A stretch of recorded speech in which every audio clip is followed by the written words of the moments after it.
Nama Jonathan Christie kini ramai jadi sorotan. Ia kembali mengukir prestasi dengan menjadi kunci penentu kemenangan Indonesia di Thomas Cup 2020.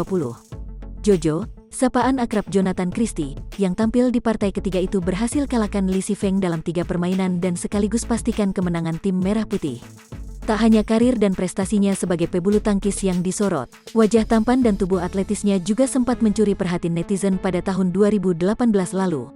Jojo sempat membuka kaos saat selebrasi kemenangannya hingga menjadi trending topik. Dikutip dari tribunnews.com, meski aksi selebrasinya membuat sosoknya dibicarakan, ia mengaku bahwa hal itu hanyalah spontanitas. Kali ini Jonathan Christie juga menjadi sorotan. Ia disebut-sebut memiliki wajah yang mirip dengan salah satu idola K-pop. Akun Twitter @badmintontalk pada Jumat, tanggal 15 Oktober tahun 2021, meretweet foto salah satu unggahan dengan foto idola K-pop yang iringan captionnya menyemangati Jonathan Christie. Kok mirip, tulis akun @badmintontalk yang kini mendapat 10.000 suka dan 3.000 kali dibagikan. Idol K-pop dalam unggahan itu ternyata adalah Lee Seokmin atau yang lebih dikenal dengan DK17. Ia merupakan vokalis utama dalam boy band Seventeen.